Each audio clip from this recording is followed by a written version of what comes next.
نحمده ونستعينه ونستغفره ونؤمن به ونتوكل عليه ونعوذ بالله من شرور أنفسنا ومن سيئات أعمالنا من يهده الله فلا مضل له ومن يضلل فلا هادي له ونشهد أن لا إله إلا الله وحده لا شريك له ونشهد أن سيدنا وسندنا وحبيبنا وشفيعنا ومولانا محمدا عبده ورسوله صلى الله تعالى عليه وعلى آله وأصحابه وبارك وسلم. أما بعد فأعوذ بالله من الشيطان الرجيم. بسم الله الرحمن الرحيم. حاميم والكتاب المبين إنا أنزلناه في ليلة مباركة إنا كنا منذرين فيها يفرق كل أمر حكيم أمرا من عندنا إنا كنا مرسلين. وقال عن علي رضي الله تعالى عنه قال قال النبي صلى الله عليه وسلم إذا كان ليلة النصف من شعبان فقوموا ليلها وصوموا نهارها أو كما قال عليه الصلاة والسلام. صدق الله وصدق رسوله النبي الكريم. میرے محترم بزرگ اور دوستو، بخاری شریف میں آتا ہے کہ اللہ تعالیٰ نے جب عرش پیدا فرمایا تو عرش کے ماتھے پر ایک عبارت لکھوائی جس کے بارے میں پیغمبر صلی اللہ علیہ وسلم نے، وہ عبارت تو آخری ٹکڑا ہے، اس سے پہلے آپ نے فرمایا پیغمبر صلی اللہ علیہ وسلم، اللہ تعالیٰ ارشاد فرماتے ہیں کہ میری رحمت اور میرے غضب میں دوڑ ہوئی، رحمت اور غضب میں دوڑ ہوئی تو میری رحمت آگے نکل گئی. یہ جملہ وہاں لکھا ہے سبقت رحمتی علی غضبی، کہ میری رحمت میری غضب سے آگے نکل گئی. اللہ تعالیٰ کی شان رحمت ہے کہ اپنے بندوں کے بے شمار گناہ ہیں جو بغیر معافی مانگے ہی معاف کر فرما دیتے ہیں. یعفو عن کثیر، اللہ فرماتے ہیں بہت بڑے گناہوں کی تعداد ایسی بندوں کی ہم بغیر معافی کے ان کو معاف کر دیتے ہیں. ایسے بہانے تلاش کرتے ہیں کہ بندوں کی معافی کی صورت بن جائے. اس لیے حدیث شریف میں آتا ہے کہ 5 راتیں ایسی ہیں جس میں مغفرت بھی ہوتی ہے، دعائیں بھی قبول ہوتی ہیں، اور وہ پیغمبر سلام کی دراصل اس دعا کا اثر ہے جو آپ علیہ السلام نے فرمایا کہ جب آپ نے رجب کا چاند دیکھا تو آپ نے فرمایا اللہم بارک لنا فی رجب و شعبان و بلغنا رمضان. تو جب بارک لنا فی رجب چاند دیکھتے ہی فرمایا کہ بارک لنا فی رجب، کہ رجب میں برکت کر، تو وہ جس رات کو یہ دعا مانگی جا رہی ہے، یہ رجب کی پہلی رات، یہ مغفرت اور دعاؤں کی قبولیت کی رات بن گئی. کیونکہ پیغمبر سلام کی دعا کا ظہور تو فوراً ہونا ہے، بارک لنا، برکت کر دیتا. تو یکم کی جو رات ہوتی ہے، یکم رجب کی رات، قبولیت دعا کا موقع ہے. پھر آگے جب دوسرا مہینہ شعبان کا آتا ہے، شعبان کی 15ویں رات جس کو لیلۃ البراء کہتے ہیں، یہ مغفرت اور دعاؤں کی قبولیت کی رات ہے. حضرت علی فرماتے ہیں رضی اللہ تعالیٰ عنہ، یعنی اس رات کے بارے میں تقریباً 14 صحابہ اکرام سے روایات آئیں گی جس پر محدثین نے بڑی تفصیل سے بحث کی. یہاں تک کہ علامہ ناصر الدین البانی جو موجودہ دور کا بہت بڑا ناقد ہے اور اس وقت پوری دنیا اس کی تنقید یا اس کی تائید پر حدیثوں کا فیصلہ کرتے ہیں، اگرچہ علماء کے اس میں اختلاف ہے کہ علامہ البانی کس زمانے میں آیا ہے، امام ترمذی نے اپنے زمانے میں جو فیصلہ کیا ہے 30ویں صدی ہجری میں، یا امام بخاری نے جو فیصلہ کیا ہے، یا امام مسلم امام ابو داؤد نے فیصلہ کیا ہے، ان کے فیصلے زیادہ معتبر ہیں جو کہ رسول اللہ کے زمانے کے قریب ہیں اور وہ اپنے فن کے بڑے امام ہیں۔ لیکن بہرحال اگر علامہ البانی جو ناصر الدین البانی اس زمانے کا ہے، بیروت کا بڑا عالم ہے، اس نے بھی جو ہے یہ لیلۃ البرات کے بارے میں جو روایات آئی ہیں انہوں نے کہا یہ حسن درجے میں روایتیں ہیں، حسن درجے میں روایتیں ہیں، یہ بالکل ایسی روایتیں نہیں کہ ان کو بیکار قرار دے دی جائے۔ تو آپ نے حضرت علی رضی اللہ عنہ فرماتے ہیں کہ جب شب برات آتی ہے مغرب کے بعد یہ اللہ تعالیٰ آسمان دنیا پر نزول فرما لیتے ہیں، یہ خصوصیت اس رات کی، ورنہ شب آخر میں تو ہر رات میں آتے ہیں، شب آخر میں آتے ہیں، یعنی رات کو اگر آپ 6 حصوں میں تقسیم کر دیں تو اس کا آخری جو پہر ہے، چھٹا پہر، جس میں پیغمبر صلی اللہ علیہ وسلم تہجد کی رکھتے تھے، مغرب سے فجر تک 6 حصے کر دیں تو آخری جو چھٹا حصہ تھا پیغمبر صلی اللہ علیہ وسلم اس وقت جو ہے وہ اٹھا کرتے تھے، وہ وقت ہے جس میں اللہ آسمان دن پر نزول کرتے ہیں۔ لیکن 15ویں شب جب آتی ہے لیلۃ البرات جس کو کہتے ہیں، تو مغرب کے بعد سے ہی نزول فرما لیتے ہیں اور یہ اعلان شروع فرما دیتے ہیں، حل من مستغفر فاغفر له، ہے کوئی معافی مانگنے والا جس کو معاف کر دو، حل من مسترزق فارزقه، ہے کوئی رزق طلب کرنے والا جس کو رزق دے دو، حل من مبتلا فاعافیہ، ہے کوئی کسی مشکل میں مبتلا جس کو میں عافیت دے دوں، حل من قضا، حل من قضا حتی یطلع الفجر، پر میں اسی طرح آوازیں لگتی رہتی، یہ کرنے والے آؤ، یہ والے آؤ، یہ والے آؤ، یہ والے آؤ، یہاں تک کہ فجر شروع ہو جائے۔ اس لیے رسول اللہ نے فرمایا قوموا لیلہا وصوموا نہارہا، فرمایا رات کو جاگو اور دن کو روزہ رکھو۔ یہ حضرت علی کرم اللہ وجہ کی روایت ہے، اور اماں عائشہ صدیقہ رضی اللہ عنہ کی وہ بڑی مشہور روایت ہے کہ جس میں اماں نے رات کو دیکھا کہ پیغمبر سلام نہیں ہے، تو آپ کو وہ ہوا کہ شاید میری باری ہے۔ یہ پیر کا رات، پیر کا جو دن تھا یہ اماں عائشہ کا دن تھا، یعنی یہ پیر کی رات تھی، کیونکہ پیر کا دن ہی اماں عائشہ کا دن تھا، اس لیے پیغمبر سلام کی جو وفات ہے وہ پیر والے دن جو ہوئی وہ اماں کے گھر میں، اماں کے دن میں ہوئی ہے، اماں کی باری میں ہوئی ہے آپ علیہ السلام کی وفات۔ تو پیر کی رات تھی یہ، تو ان کہا کہ میری رات، اب ایک ہفتے کے بعد ایک بیوی کی رات آتی ہے اور پیغمبر سلام چلے جائیں، پیغمبر سلام پر یہ باریاں مقرر کرنا کو واجب نہیں تھا، لیکن پھر بھی پیغمبر سلام اتنی رعایت فرماتے تھے، اپنے اوپر واجب کیا ہوا تھا۔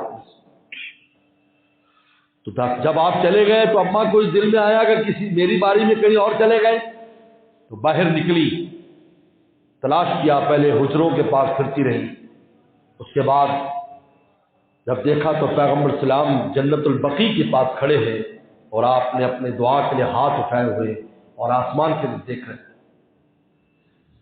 اماں نے جب دیکھا تو جلدی سے واپس آئی، تو اسی وقت پیغمبر سلام آ گئے، تو اماں کو سانس چڑھا ہوا تھا، آپ نے فرمایا کہ تجھے سانس کیوں چڑھا ہوا ہے؟ انہوں نے کہا میں سچی بات یہ ہے کہ میں اس طریقے پر گئی تھی، کہا کہ تو سمجھتی ہے کہ اللہ رسول تجھ پر ظلم کریں گے، یعنی تیری باری میں کسی اور کے پاس میں چلا جاؤں گا، ایسا نہیں ہے، لیکن آج کی رات بڑی خاص رات ہے، آج کی رات بڑی خاص رات ہے۔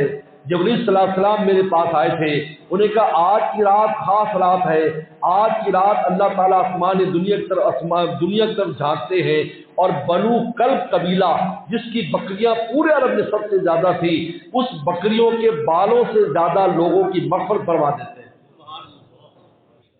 یہ یعفو عن کثیر، لہٰذا یہ رات اٹھ کر تم بھی کچھ نیکی کرو، عبادت کرو، بلکہ اماں کے پاؤں کو ہاتھ مارا، کہا کہ تو نے ان پاؤں کو میرے لیے سکھا دیا، ان پاؤں کو تو نے، میری محبت کی بات ہے ہمارا، ان پاؤں کو تو نے میرے لیے سکھایا۔ میرے دوستوں یہ بڑی مشہور روایت ہے۔ اسی طرح 14 صحابہ کرام سے اس طرح ملتی جلتی روایتیں ہیں، اس رات میں بے شمار انسانوں کا خود مغفرت کر دیتے ہیں، سوائے چند آدمیوں کے، مشرک اور کافر کی مغفرت نہیں ہوتی۔ اور یاد رکھو ہر کافر مشرک ہے، جو اللہ کو نہیں مانتے دہریے ہیں وہ بھی مشرک ہیں، کیونکہ وہ کہتے ہیں کہ یہ نظام کائنات جو ہے یہ طبیعت چلا رہی ہے، مادہ چلا رہا ہے، یہ بھی شرک ہے۔ یہودی بھی مشرک ہے۔ قالت الیہود عزیر ابن اللہ، یہودی نے کہا کہ عزیر اللہ کے بیٹے، یہ شرک ہے۔ نصارہ بھی مشرک ہے، عیسیٰ صلی اللہ علیہ وسلم اور حضرت مریم علیہ السلام کو اللہ کے بیوی اور بیٹا اور تین خدا بنا دی۔ مشرک تو ہے مشرک، دنیا میں کوئی ایسا کافر نہیں ہے جو مشرک نہ ہو۔ مجوسی ہیں، وہ بھی دو خدا مانتے ہیں، ایک خیر کا خدا ہے، شر کا، تو مشرک کی مغفرت نہیں ہوتی۔ اس رات میں مشرک کو اللہ تعالیٰ معاف نہیں فرماتا۔ اس طرح مشاہد کا ذکر بہت آیا ہے۔ مشاہد کینہ، کسی مسلمان کے دل میں کینہ رکھنے والا، یہ کتنا خطرناک مرد ہے۔ کینہ رکھنا، بغض رکھنا کسی سے بہت خطرناک ہے، کیونکہ دل کو دیکھ کر اللہ فیصلہ فرماتے ہیں۔ حدیث میں آتا ہے ان اللہ لا ينظر الى صورکم ولا الى اعمالکم، اللہ تمہاری شکلیں اور تمہارے اعمال کو نہیں دیکھتے، ولکن ينظر الى قلوبکم ونیاتکم، بلکہ تمہارے دلوں کو دیکھتے اور تمہاری نیتوں کو دیکھتے۔ اس عمل میں تمہاری نیت کیا تھی؟ اگر تمہاری نیت اچھی ہے اس عمل میں تو تھوڑا عمل بھی اللہ کیا، میں نے ابھی بخاری کے خط میں بتایا کہ ایک کھجور اللہ کے راستے میں کو دیتا ہے اللہ کو راضی کرنے کے لیے۔ اللہ تعالی نے فرمایا اے داؤد میں اس ایک کھجور کو اتنا بڑا کر دیتا ہوں کہ میزان کا پورا پڑلا بھر دے گی۔ کس کی وجہ سے؟ نیت کی وجہ سے۔ نیت اچھی ہے، تمہاری صورتوں کو نہیں دیکھتے، تمہارے دل کو دیکھتے۔ دل گندا ہے، مغفرت نہیں ہے، اس لیے انسان کو اپنا دل صاف رکھنا چاہیے۔ اس لیے ایک صحابی سے فرمایا تھے جنتی ہیں، تو ایک صحابی ان کے پاس 3 دن مہمان رہے، یہ دیکھنے کے لیے کہ ایسا کون سا عمل ہے کہ رسول اللہ نے جنت کی بشارت دی۔ تو دیکھا وہ عمل کرتا ہے جو زمانے میں سب کرتے تھے، ہر عمل وہ کرتا ہے جو دوسرے، تہجد بھی پڑھتے تھے، نماز بھی پڑھتے، سب کا 100% عمل تھا۔ تو نے تیسرے دن کو کہا کہ بھائی آپ کون سا عمل کرتے ہیں؟ تو رسول اللہ نے 3 دن تک روزانہ فرمایا کہ جنتی ہے۔ رونے لگے، کہا میں کوئی عمل میرا ایسا نہیں ہے، میرا وہی عمل ہے جو سارے کرتے ہیں، نماز سب پڑھتے ہیں، تہجد سب پڑھتے ہیں، زمانے میں کوئی ایسی بات نہیں۔ تو نے کہا پھر آخر کوئی وجہ تو ہوگی؟ تو نے کہا ہاں ایک وجہ ہے، میں ہر صبح کو ہر شام کو اپنے دل کا جائزہ لیتا ہوں کہ میرے دل میں کسی مسلمان کے بارے میں کوئی بغض، کینہ، حسد تو نہیں ہے، تو میں دیکھتا ہوں کہ میرا دل صاف ہے۔ کہا یہی وہ چیز ہے جس کی وجہ سے تو جنتی ہے، کیونکہ قرآن نے کہا ہے الا من اتى اللہ بقلب سلیم، فرمایا کہ جو اللہ کے دربار میں قلب سلیم لے کر آئے گا۔ قلب سلیم وہ ہے سلامتی والا دل، جس دل میں مولا کے علاوہ کوئی نہ ہو، اس کو قلب سلیم کہتے ہیں۔ یہاں ابراہیم السلام نے کہا تھا اللہ میں تیرے دربار میں قلب سلیم لایا ہوں، میرے دل میں کچھ نہیں ہے، اس لیے اباہ الکریم کہا، جس نے اباہ الکریم۔ قوم لوط جیسی نالائق، لوط جیسی اس نالائق قوم کے اوپر عذاب آ رہا تھا تو اس میں سنبھالے شروع کر دی، ایسا دل صاف تھا۔ فرمایا کریے اب آپ سنبھالے سمجھ کریں، اب ان کا وقت آ چکا ہے۔ تو مشاہد ہوتا ہے، مشاہد بغض اور کینہ دل میں رکھنے والا شخص، یہ کہتے ہیں انسان کو روزانہ بس سب کو معاف کر کے اور دل کو صاف کر کے سویا کرے، دل کو گندا نہ کرے۔ مشاہد کی مغفرت نہیں ہوتی، قاتل کی مغفرت نہیں ہوتی، ناحق جس کو قتل کیا ہے اس کی مغفرت نہیں فرماتے۔ قاطع رحم کی مغفرت نہیں ہوتی، جو قطع رحمی کرتا ہے، رشتہ داریاں توڑتا ہے، اس کی مغفرت نہیں ہوتی۔ چغل خور کی مغفرت نہیں ہوتی، ادھر کی بات ادھر لگاتا ہے، لگائی بجھائی کا کام کرتا ہے، سب بہت خطرناک کام ہے ادھر ادھر باتیں کرنا۔ ہمارے مرشد فرمایا کرتے تھے اصل مجرم ہے ہی چغل خور۔ ایک آدمی نے تمہارے سامنے کسی کی برائی کر دی، بس وہ آپ تک بات پہنچی، آپ آگے کیوں پہنچاتے ہیں؟ آپ نے پہنچا کر اس کو تکلیف پہنچائی ہے۔ اصل تو اس کی مثال دیا کرتے تھے ہمارے شیخ کہ کسی نے کسی کو تیر مارا تو رستے میں تیر گر گیا، پہنچا نہیں، آپ اٹھا کر لے جائیں اس کو، جا کے مارے مجھے فلانے نے مارا ہے، تو کہا کہ اصل تو مجرم آپ ہیں جو پہنچا کر مار رہے ہیں، وہ تو رستے میں گر گیا تھا۔ ہوتا ہے انسان کبھی وقتی بات کر لیتا ہے، جوش میں غصے میں وہ بات پہنچی، 2-4 ایسی سنا دیتا ہے، لیکن حقیقت کی ہوتی بات میں کہتا ہے یار مجھے بات غلط پہنچی، میں نے ویسے کہہ دیا، لیکن آگے جب پہنچا دیتا ہے تو آگ لگ جاتی۔ اس لیے فرمایا چغل خور کی مغفرت نہیں ہوتی، قاطع رحم کی مغفرت نہیں ہوتی، والدین کے نافرمان کی مغفرت نہیں ہوتی، جو والدین کی نافرمانی کرتا ہے۔ آج تو معمولی چیز بن گئی والدین نافرمانی کرنا، آگے سے بولنا اور اپنی رائے دینا اور پتہ نہیں کیا کچھ۔ فرمان تلی دعمت ربتہا، قیامت کے علامات میں سے ہے کہ اور کہ لونڈیاں مالکنے جمے گی، مالکنے، رسول اللہ کے الفاظ دیکھیں،